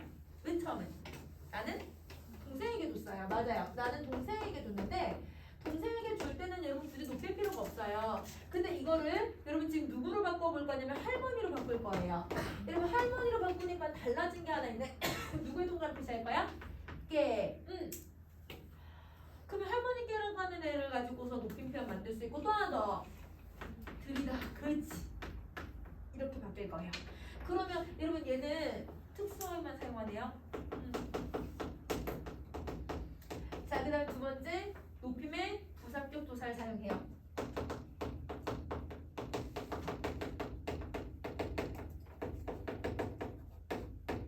얘를 사용한다. 그래서 여러분 객체 높임법은 선어말어미가 있어요 없어요? 지금 없죠? 얘는 특수어휘만 사용을 해요. 자, 여러분 직접 우리 주체 높임은 모두 선어말어미 시를 사용했어. 근데 객체는 여러분 선어말어미가 없어. 그래서 여러분 객체하고 주체를 구분하는 방법은 선어말어미를 쓰냐 못 쓰냐 이렇게 구분하셔도 돼요. 자, 아니면 문장 성분을 누구를 높이냐 이렇게 생각해주면 되는 거야. 자, 그 다음에 얘들아 이제 어딜 가냐면 여러분 다음 페이지로 가셔서 여러분 선생님이랑 이제 상대 높임법을 한번 가볼게요. 3번 상대 높임. 여러분 상대 높임은 문장에서 듣는 사람을 높여야 돼요. 그럼 우리 듣는 사람은 청자라고 하니까 여러분 거기 청자를 높인다. 그래서 여러분 말하는 사람이 듣는 이에 따라서 여러분 이거 조심해야 돼. 높일 수도 있고 낮출 수도 있어요. 상대라는 건 여러분 이거는 앞에 있는 대상에 따라서 높일 수도 있고 낮출 수도 있고 상대적으로 보자라는 의미인 거야. 그러면 만약에 선생님보다 이제 나이가 많은 사람이 앞에 있으면 선생님은 당연히 존댓말을 쓸 거예요. 그러면 선생님이 여러분한테는 대부분 이제 반말을 사용을 하잖아요. 내가 선생님이 더 나이가 많으니까. 그러면 여러분 이 경우는 여러분 듣는 이가 더 상위자이거나 하위자일 때도 상대 높임법을 쓸 수 있다. 청자가 얘들아 높을 수도 낮아도 다 쓸 수 있다라는 방식이야.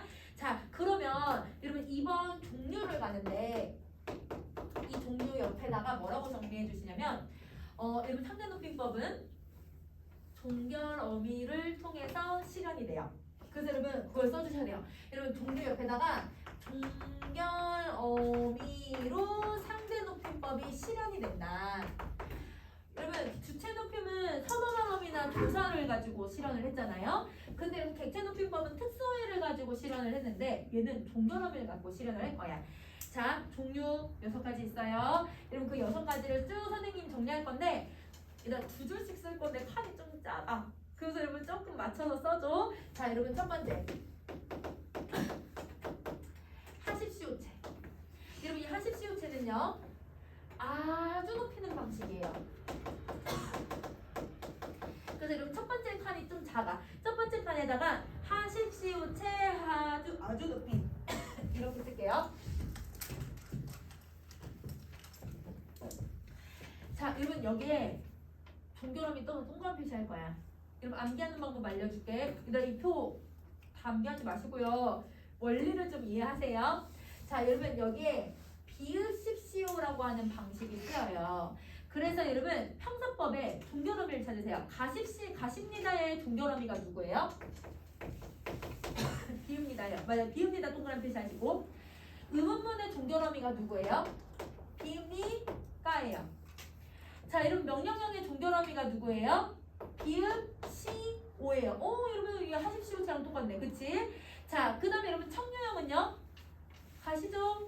가시지요? 여러분 지요예요. 지요. 그러면 여러분 지금 청유만 빼고 다 무슨 형태가 갖고 있는 거야?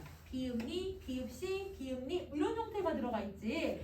여러분 하십시오체라는 이름 안에도 비읍시, 비읍니 이런 애가 있으니까 얘네들이 비읍니, 비읍니, 비읍시가 들어가 있으면 여러분 다 하십시오체라고 생각하시면 돼요. 단 누구일 때만 청유문일 때만 조를 쓸 거야. 지오를. 우리 가시죠? 여러분 이렇게 할 때만 이거는 여러분 하십시오체의 예외라고 생각하면 돼. 청유문일 때만. 그러면 여러분은 요것만 암기해 주시면 돼요. 지오가 오면 이거는 하십시오체다. 자, 그 다음에 이제 두 번째를 갈게. 여러분 두 번째는 하오체예요. 하오체는 일반적으로만 높여요. 일반적으로 높인다는 건 선생님이랑 나이대가 좀 비슷해. 한 선생님보다 한 3, 4살, 5살 정도 많은 사람한테 쓰는 편이야. 그러면 나이가 연배가 비슷하지만 대우를 해줘야겠고, 그러면 이거 하시오. 뭔가 오를 계열을 쓰는 거예요. 그래서 얘도 아주 높이는 게 아니라 일반적으로만 높인다라고 해서 예사 높임이란 말을 쓰고, 여기 오가 들어가니까 종결어미는 다 오를 쓰네. 여러분 평서형도 오를 쓰고 의문문도 오를 쓰고 명령형도 오를 쓰는데 명령형이 하나 더 있죠. 구려, 먹구려, 가구려, 구려를 써요. 자, 그 다음에 청유문 비읍시다를 쓴다. 얘들아 청유문이 특이하게 비읍시다를 쓴다. 자, 그 다음에 감탄문 능구려. 그러면 여러분 하오체니까 다 뭘 써요? 오를 쓰지만 근데 여러분 구려를 쓰는 애가 있네. 구려가 들어가면 하오체라고 생각하시면 돼요. 구려는 하오체. 그럼 또 특이한 거 여러분 우리 아까 선생님 비읍니, 비읍시 이런 애가 오면 다 하십시오체라고 했는데 청유문으로 쓸 때 아까 얘가 지오가 들어갔었잖아. 얘가 청유문일 때는 하오체네. 그래서 여러분 요거를 암기할 거. 얘네가 약간 순서가 바뀐 것 같은 느낌이야. 그치? 그래서 그거 청유문일 때만 좀 조심하세요. 자, 세 번째 갑시다.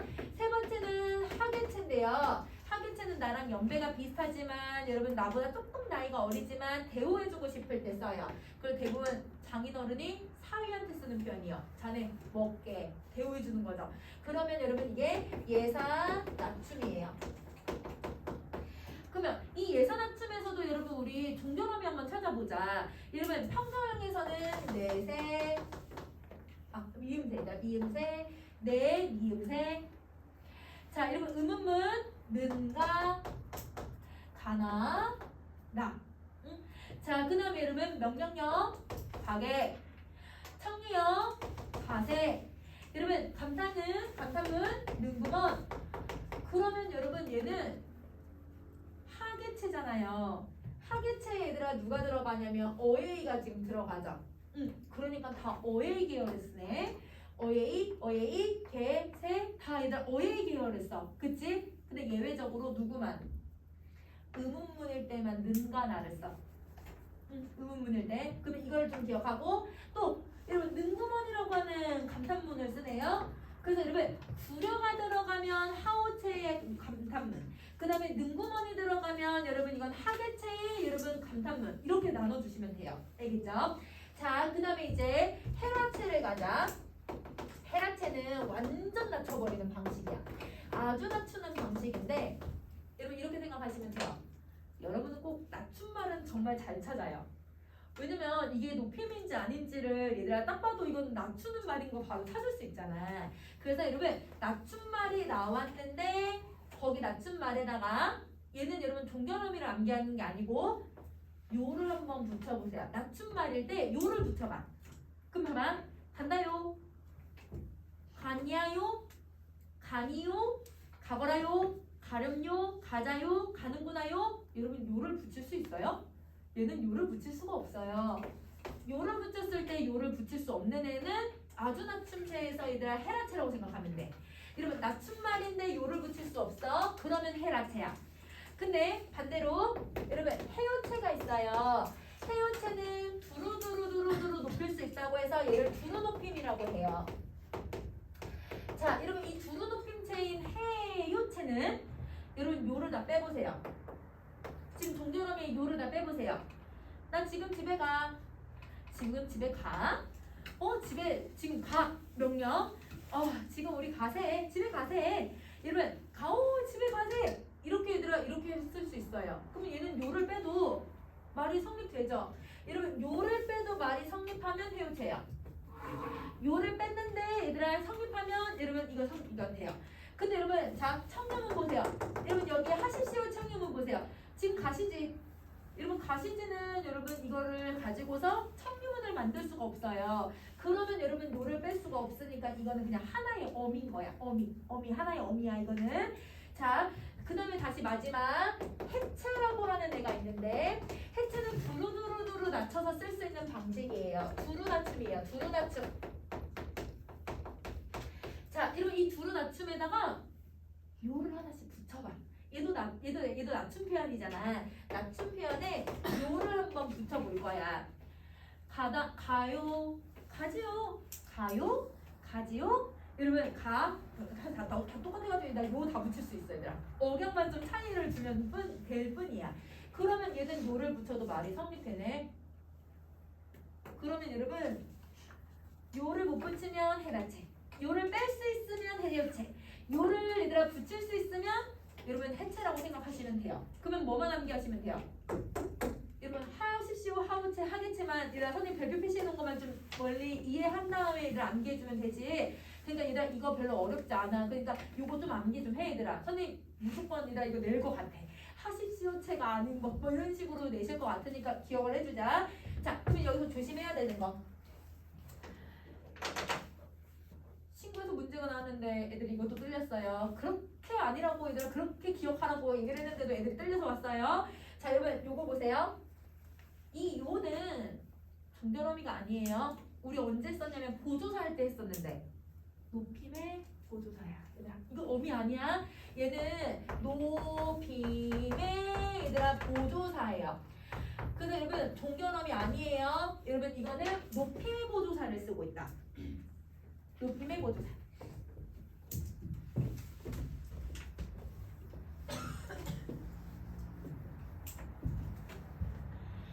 자, 그러면 여러분 이렇게 정리 다 하셨으면 그러면 이제 실전으로 한번 가봅시다.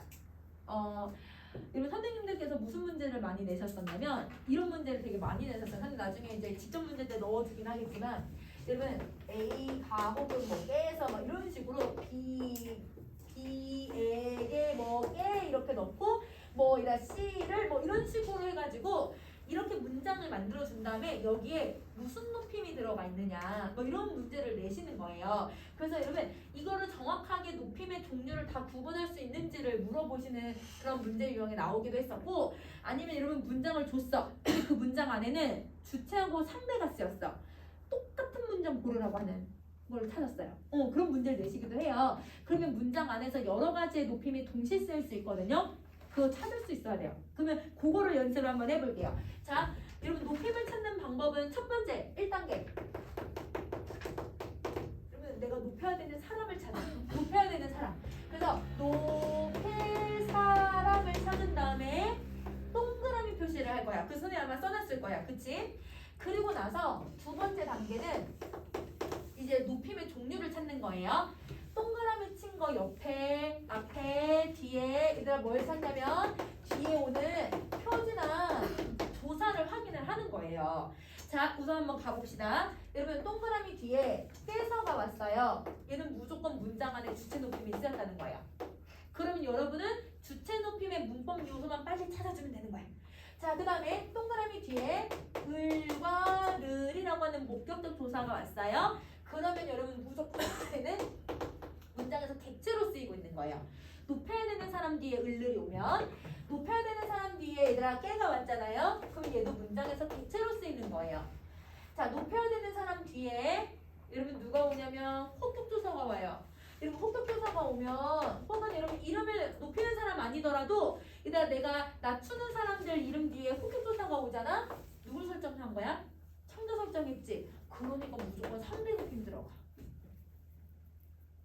그대여, 뭐 하느님이시여, 뭐 이런 식으로 쓸 수 있잖아요. 자, 그 다음에 여러분 또 동그라미 뒤에 쉼표를 붙이는 경우가 있어요. 선생님, 쉼표. 어머니, 쉼표. 이렇게. 그럼 이거 뭐 하는 표현이야? 이름 부르는 표현이지.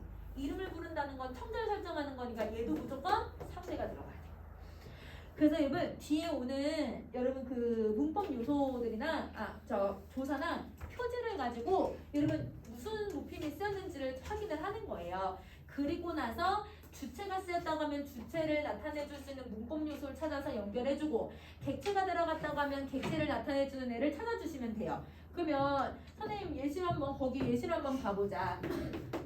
아버지, 어머니께서 지금 할머니를 모시고 집으로 오시고 있습니다. 자, 여러분 여기서 내가 높여야 되는 사람 3명 나온 것 같은데? 여기 누구 나왔어요? 아버지, 어머니, 할머니. 그럼 자, 아버지 뒤에 쉼표 왔으니까 문장에서 무슨 높임이 무조건 들어가 있는 거예요? 상대가 들어가 있어요. 자, 여러분 어머니 뒤에 깨서가 들어갔으니까 문장에서 무슨 높임이 무조건 들어가 있어야 돼요? 주체가 들어가 있어야 돼요. 자, 그 다음에 여러분 할머니 뒤에 이런 목적격 조사가 왔으니까 문장에서 무슨 높임이 무조건 들어가야 돼요? 객체가 들어가 있어야 돼요. 자, 그러면 이렇게 여러분 찾으셨으면 상대 높임은 어디서 여러분 문법 요소를 찾을 거야? 종결어미. 종결어미. 그러면 여러분 여기 비읍니다라는 애를 썼어. 비읍니, 비읍니, 비읍시. 얘들아 무슨 체예요? 하십시오체를 써요. 하십시오체를 가지고 아버지를 높이는 거예요. 자, 그 다음에 여러분 엄마는 여러분 지금 주체 높임으로 썼는데 여러분 주체 높임을 만드는 방법 2개 있었어. 시나 특수어휘. 그러면 여러분 여기서 시를 쓰고 있는 게 있는 것 같아. 여러분 누구 있어요? 오시다. 그럼 여러분 이 시는 여러분 엄마를 높이는 방식이 돼요. 자, 그 다음에 여러분 우리 객체 높임은 무조건 특수어휘죠. 여러분 특수어휘 딱 하나 있어요. 누구 있어요? 모시고. 그럼 그 모시고는 무조건 할머니를 높이는 방식이 되는 거야. 그래서 여러분 요렇게 여러분 연결을 해주시면 돼요. 자, 근데 여기서 조심해야 될 건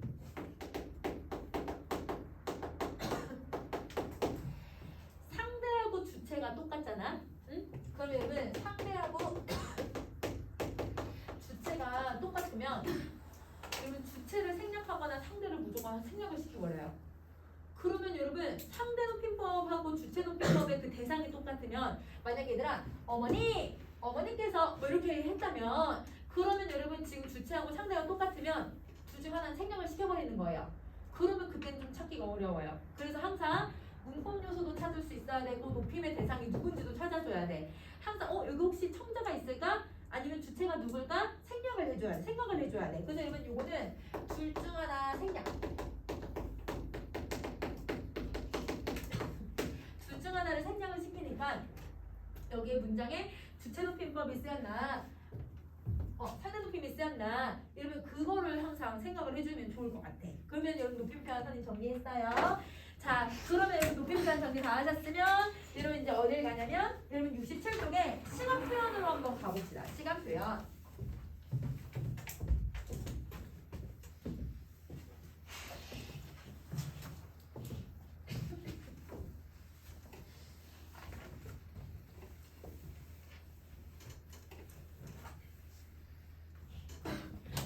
이런 시간 표현은 선생님이 하나의 표로 그냥 다 정리해 버릴 거야. 알겠지? 그래서 우선은 개념 먼저 쓰고 표에다가 쭉 정리를 해버리자. 자, 여러분 우선은 시제는 사건이나 아니면 어떤 현상이 일어났을 때 그걸 시간 순서대로 배열해놓는 거를 시제라고 표현을 해요. 그래서 거기다가 시제라고 써주시고. 자, 여러분 시제는 말하는 바라시와 사건이 일어난 사건 시의 순서 배열에 따라서 과거, 현재, 미래 시제로 세 가지로 구분을 해요. 그래서 거기 과거 시제, 현재 시제, 미래 시제로 구분을 한다. 자, 여러분 바라시는 말하는 시간, 사건 시는 사건이 일어난 시간. 자, 그러면 요거 가지고 표로 하나씩 쭉 정리를 해버리자.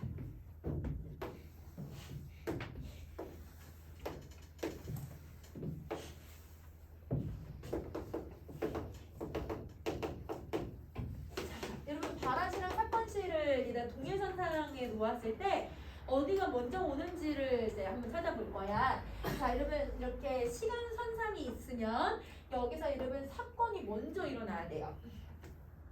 그래서 여러분 이거 색칠된 거니까 여러분 여기가 사건지. 그 다음에 사건 다음에 말을 나중에 해야만 여러분 이게 과거 시제가 돼요. 그러면 항상 과거 시제는 사건 시가 바라시보다 선행해야 돼요. 다시 사건 시가 바라시보다 먼저 있어야 돼. 그걸 선행이라고 얘기를 해. 그러면 바라시는 항상 후행하고 있어야지. 그렇지? 그래서 선행 후행이라고 하는 개념 잘 잡아 얘들아. 자, 그리고 현재 시제는 여러분 바라시가 사건 시랑 동일하게 있죠. 그래서 여러분 바라시 사건 시라고 써주시고요. 자, 미래 시제는 바라시가 먼저 일어나고 그 다음에 사건시가 나중에 일어나요. 그래서 여러분 이 경우는 미래 시제는 바라시가 사건시보다 항상 선행하는 구성을 가지고 있다. 이렇게 정리를 해주는 거야. 자, 이렇게 정리하셨으면 여러분 만드는 요소는 세 가지로 만들거든요. 첫 번째는 선어말 어미를 가지고 높일 거예요. 선어말 어미를 가지고 시제를 표현을 해요. 자, 과거 시제는 여러분 크게 세 가지예요. 어떻게 하냐면 그냥 일반적으로 어시랑 앗을 가지고 과거를 나타내요. 먹었다, 살았다 이렇게. 근데 여러분 또 종류가 하나 더 있어. 어떤 게 있냐면 어던, 아던. 여러분 그 바지에 오줌 싸는 게 언제까지 싸웠어? 선생님은 좀 창피하지만 8살 얘들아 초등학교 입학해서 얼마 안 돼가지고 선생님 집 바로 앞에 학교였거든요. 바로 앞에 오줌을 약간 지려서 학교 선생님이 얘나 집에 갔다 오렴. 네. 그래서 8살인데 얘들아 아직도 근데 그 이후로는 선생님이 얘들아 오줌에 바지에 오줌을 안 쌌었지. 자, 여러분 선생님 지금 어떻게 했냐면 쌌었어 이렇게 썼었어. 여러분 쌌었은 여러분 앗은 단절된 과거를 얘기할 때 써. 아주 오래된 과거. 그러니까 여러분 8살 이후로는 지려본 적 없어요, 여러분? 자, 그러면 여기는 단절된 과거를 얘기할 때 쓴다. 그래서 여러분 단절이야, 단절. 여러분 어저께 있었던 일을 가지고 앗을 쓰면 안 돼. 한 그래도 1년, 몇 개월 전에 있었던 일에만 쓸 수 있는 애야. 알겠지? 근데 완전 단절된 과거예요. 자, 또 하나 더 회상. 근데 이 회상은 제약이 있어요. 아무데나 다 회상을 쓸 수는 없고 여러분 이거는 무조건 내가 듣고 본 경험만 쓸 수 있어. 그래서 여러분 얘는 듣고 본 경험만 회상할 수 있어요. 여러분 선생님이 이제 선생님 스스로 나는 너무 착하더라. 얘들아 내 이야기 할 수 없어 얘들아. 어떻게 해야 되냐면 그 사람이 그러는데 나보고 착하다고 했더라. 여러분 내가 들은 거. 이렇게 써줘야 되는 거야. 그 사람이 그렇게 말했더라. 이렇게만 쓸 수 있어. 그래서 여러분 더는 내가 한 행동에 쓸 수는 없어요. 내가 보고 들은 거에만 쓸 수 있어요. 자, 이렇게 나눌 수 있고, 자, 그 다음에 여러분 현재 시제는 동사랑 형용사로 좀 나눌 거야. 여러분 선생님 동사 형용사 구분할 때 누구를 넣어보라고 했었냐면 는을 넣어보라고 했죠. 이게 이거예요. 이러면 동사는 는을 넣을 수 있어요. 먹는다. 되죠? 여러분 자다에는 누굴 넣을까요? 잔다. 여러분 니은을 넣어. 받침이 얘들아 없는 애들은 니은을 넣을 거고 받침이 있는 애들은 는을 사용을 할 거야. 그래서 여러분 종류가 두 가지인데 형용사는 그는 너무 잘생겼다. 잘생겼다라고 하면 이건 뭐냐? 잘생기다. 그 다음에 그녀는 예쁘다. 이러면 아무것도 안 넣어야 현재 시제가 돼요. 아무것도 넣으면 자, 이제 미래 시제를 갈게요. 미래 시제는 이렇게 먹겠다. 먹겠다. 혹은 이루리라. 이러면 이루리라 이렇게 쓸 거야. 그래서 여러분 이런 식으로 여러분 선어말 어미는 여러분 이렇게 종류가 나뉜다. 자, 여러분 선어말 어미를 했으니까 이번에는 관형사형 어미를 해볼 거야. 여러분 관형사형 어미 종류가 누구 있다고요? 은는을 던, 그치? 여러분 선생님이 은는, 던 같은 경우는 여러분 무조건 여러분 뭘 기억을 하라고 했었냐면 은는을 던은 여러분 동사랑 형용사가 모습이 달라져요. 그러면 그걸 선생님이 예시를 한번 넣어볼게요. 먹은, 먹는, 먹을, 먹던 이렇게. 그 다음에 예쁘다로 한번 넣어볼게. 예쁜, 예쁘는? 예쁘는 쓸 수 없어. 여러분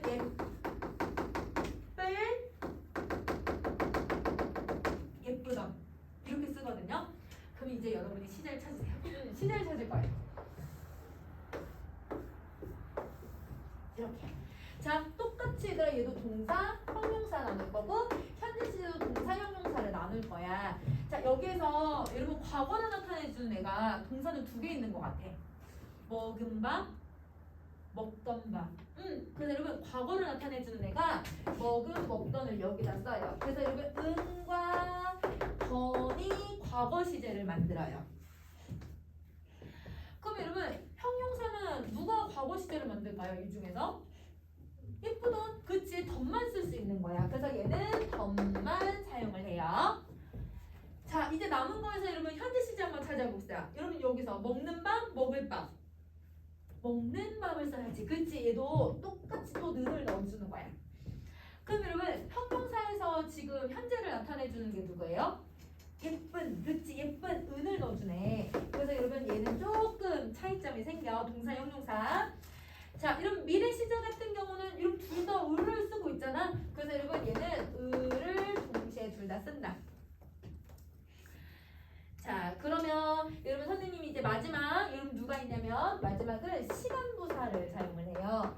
시간부사를 가지고도 시제를 표현할 수 있는데 여러분 이제 시간 어떤 애가 있냐면 어제는 명사도 있고 부사도 있어 얘들아. 어제, 이미, 벌써, 이미 벌써. 그 다음에 여러분 또 그제야. 그 다음에 여러분 그제 이런 애들 있잖아. 그래서 여러분 이런 것들이 모두 다 과거를 나타내주는 표현이에요. 자, 현재 시제 갈게요. 여러분 현재 시제는 여러분 오늘 부사도 있고 명사도 있어. 지금 이런 것들. 아니면 곧 이런 거. 자, 이제 미래 시제 갈게요. 여러분 미래 시제는 내일, 모레 이런 방식을 써요. 자, 그래서 여러분 이렇게 하면 여러분 넣어놨고, 근데 여러분 옆에 선생님이 날개에다가 더는 어떻게 쓰이고 있는지, 현재 시제는 어떤 특징을 가지고 있는지 옆에 날개에 더 써놨거든. 요거는 여러분 자주 나왔었어서 그냥 한번 참고만 해줘. 한번 읽어만 봐줘. 자, 여러분 다음 페이지 68쪽.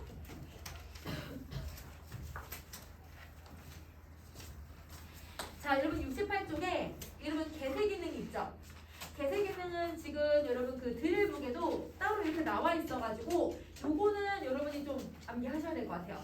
왜냐면 남녀권에서 여러분 작년에도 계속 시험 포함이 됐었어요. 그래서 여러분 대세 기능이 다른 거는 뭐 이런 식으로 문제를 낸 적이 있거든. 그래서 요거 꼭 암기해. 자, 가자 선생님이랑 가보자. 일반적으로 미래 시제를 나타내는 게 맞아요. 그래서 제가 내일 가겠습니다 라고 하는 건 여러분 이제 미래 시제죠. 근데 여러분 추측의 의미도 있네요. 아, 내일 비가 오겠다. 여러분 이거는 미래 추측이야. 미래 추측. 자, 그 다음에 세 번째 제가 해보겠습니다 라고 하는 건 미래 시제이기도 하지만 나의 의지를 드러낼 때 쓰는 표현이기도 해요. 자, 네 번째 그 일은 나도 하겠다. 그건 나도 풀겠다. 여러분 이거는 미래라기보단 내가 확신을 갖는 거야. 가능성에 대해서 얘기를 하는 거예요. 자, 그 다음에 지금은 제주도에 비가 오겠다. 지금 이러면 현재지. 아까 지금 현재죠. 현재를 추측하는 방식이에요. 미래 시제 아니에요. 자, 그 다음에 설악산에는 지난달에 여러분 지난달 벌써 단풍이 들었겠다. 그러면 여러분 과거를 추측하고 있는 거네. 그래서 여러분 추측의 기능이 좀 많이 들어간다고 생각해주면 돼. 자, 그럼 마지막 진행해도 되겠습니까? 여러분 이거는 상대방에게 완곡하게 말하는 방식이라고 생각을 해주시면 돼요. 여러분 기능 7개 있어요. 7개 기억하세요. 자, 그 다음에 그 옆에 여러분 절대 시제, 상대 시제를 갈 거야. 이것도 여러분 저 드릴북에 있어가지고 정리할게요.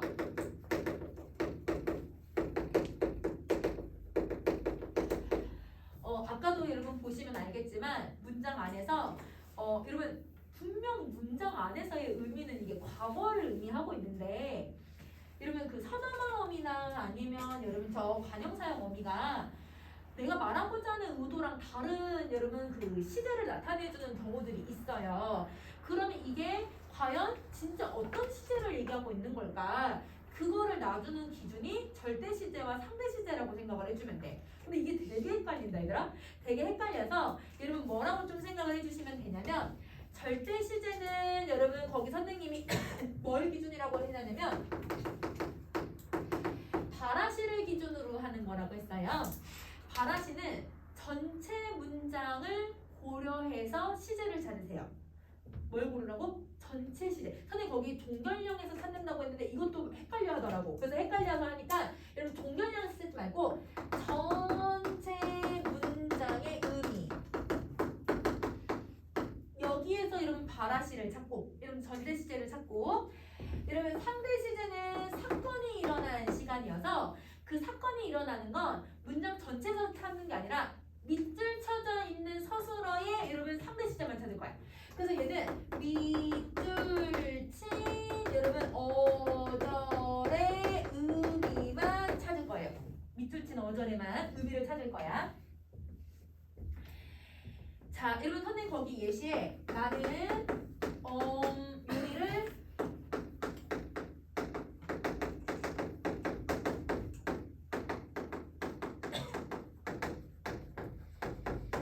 좋았다. 자, 여러분 여기 이제 안긴 문장이긴 한데 여러분 요리를 엄마가 요리를 하시다라고 하는 안긴 문장이긴 하죠. 자, 근데 여러분 문장 지금 보면 하나는 현재 시제가 들어가 있고 하나는 과거 시제가 들어가 있어요. 근데 여러분 우리가 의미상으로 살펴보면 엄마가 요리를 하고 있어. 하고 있으니까 내가 도와드린 거지. 그럼 여러분 사건이 누가 먼저 일어나야 돼요? 이게 먼저 일어나고 이게 나중에 일어나요. 나중에 일어나는 걸 과거 시제로 표현을 하면 앞에 있는 것도 무조건 과거 시제가 돼야 돼요. 그러면 문장 전체로 보면 엄마가 요리를 한 것도 과거에 있었던 일이 되는 거고 내가 도운 것도 과거에 있었던 일이 되는 거야. 그치? 그러면 여기서 여러분 문장 전체 의미를 고려하라고 하는 게 누구였어요가? 바라시였잖아요. 그러면 만약에 하시년의 시제를 찾으세요 라고 하면 이때 여러분 절대 시제를 기준으로 찾는다면 절대 시제는 말하는 시간이거든? 근데 선생님 아까 말하는 시간은 전체 의미의 시제를 찾으라고 했잖아? 과거에 있었던 일이고 얘도 과거에 있었던 일이야. 전체로 보면. 그러면 이때는 얘는 과거 시제가 돼요. 근데 요 사건 시제가 상대 시제는 선생님이 어디서 찾으라고 하냐면 사건 시에서 찾으라고 했지만 사건 시 하면 너무 헷갈려. 그러니까 밑줄 쳐져 있는 부분의 시제만 보는 거야. 여기서 얘들아 시제가 뭐만 들어갔어? 는이라고 하는 현재 시제가 들어갔잖아. 그러니까 밑줄 쳐져 있는 것만 보면 그냥 현재가 돼요. 다시 좋았다의 밑줄 그을게요. 도왔다의 밑줄 긋고 절대 시제를 찾을게요. 절대 시제는 선생님 문장 전체 의미를 고려하라고 했어요. 전체 의미를 고려하면 도왔다는 얘들아 과거에 있었던 일이란 말이야. 그래서 얘는 과거가 되고 그 다음에 여러분 사건 상대 시제는 여러분 선생님 어떻게 찾으라고 했어요? 여기만 보라고 했지. 여기 지금 무슨 시제 썼어? 아시라고 하는 과거 시제를 썼으니까 이게 과거야. 그래서 여러분 상대 시제는 사건시 얘도 사건시 있고 얘도 사건시 있어. 얘도 발화시 있고 얘도 발화시 있어. 헷갈려. 그러니까 어떻게 하냐면 절대 시제는 문장 전체 의미 고려한다. 여러분 상대 시제는 밑줄 쳐져 있는 시제만 고려한다. 이렇게 찾으면 그러면 좀 쉽게 찾을 수 있을 것 같아. 절대 시제랑 상대 시제에 대한 문제는 한 문제는 나올 것 같아요. 그러니까 여러분 요거를 찾을 때 여러분 전체냐 일부냐 이렇게 찾아주면 좀 이해하기 좀 쉽지 않을까 이렇게 싶어요. 자, 요거 정리하셨으면 동작상까지 해볼게요. 여러분 동작상까지 할게요. 여러분 우리 영어에서도 보면 여러분 뭐 현재 완료, 현재 진행 이런 표현을 쓰잖아. 그래서 여러분 국어도 마찬가지야. 행동이 얘들아 진행되는 경우도 있고 행동이 얘들아 끝나가지고 완료가 된 경우도 있어요. 그래서 그거를 동작상이라고 얘기를 하는데요. 동작상은 여러분 크게 두 가지예요. 거기 정리하세요. 시간의 흐름 속에서 발화시를 기준으로 동작이 일어나는 모습을 표현을 하는데 같은 시점에서 어떤 동작이 진행되는지 이 사건이 어떻게 완료가 되는지 이거를 찾는다고 생각하면 돼. 그래서 여러분 진행과 완료상으로 나눈다. 그러면 여러분 통일부분 거기다 두 개 써주자. 여러분 이 표에다가 진행상과 완료 상을 구분을 하는데요. 여러분 진행상은 사건이 계속 일어나고 있는 거죠. 지속되고 있는 상황이에요. 그래서 얘를 어떤 애들을 가지고 얘를 만들어내냐면 뭐뭐 하고 있다. 먹고 있다. 이러면 다 먹었어 아니면 먹는 중이야? 먹고 있다. 먹는 중이지. 그렇지. 그러니까 여러분 이건 진행이 되는 거예요. 자, 그 다음에 여러분 가다. 그다음에 빨래가 마르다라고 하는 걸로 한번 예시를 들어볼게. 옷이 말라가다 하면 다 말랐어 아니면 아직 덜 말랐어? 덜 말랐죠. 그러니까 진행이 되는 거예요. 자, 그 다음에 또 누가 있냐면 여러분 뭐뭐하는 중이다. 그래서 여기 뭐뭐하는 중이다라고 하는 말이 들어가면 이거 당연히 진행 중인 거지. 자, 이것도 있고 뭐 해도 되냐면 면서라고 하는 여러분 연결 어미를 넣어도 돼요. 밥을 먹으면서 갈게. 그러면 이따 가면서 동시에 뭐도 하는 거야? 밥도 먹어. 그러면 두 행동이 다 진행이 되고 있는 상황인 거지. 그래서 여러분 얘는 연결어미가 여러분 진행을 나타내주는 연결어미라고 생각하시면 돼요. 자, 완료는 사건이 끝나야 돼요. 그럼 사건이 끝나는 건 어떤 애를 쓰냐면 버리다를 써요. 먹어버리다. 여러분 먹는 중이에요? 다 먹었어요? 다 먹었어요. 맞아요. 그러면 다 먹는 거를 일단 완료라고 하는 거지. 자, 그 다음에 또 누가 있냐면 이번에도 마르다로 한번 해볼게. 옷이 말라있다. 얘들아 다 마른 거야? 덜 마른 거야? 다 말랐어. 그렇지. 사건이 끝난 거야. 자, 그 다음에 여러분 또 얘도 연결어미가 있어. 연결어미 고서를 붙여요. 그러면 일단 밥을 먹고서 갈게 하면 여러분 먹으면서 도중에 가는 거예요. 다 먹고 가는 거죠. 그러니까 사건이 끝나는 거를 고서, 그 다음에 사건이 이어지는 거는 면서, 연결어미를 가지고도 진행하고 이러면 이걸 만들어낼 수 있다. 이렇게 정리를 해주면 돼요.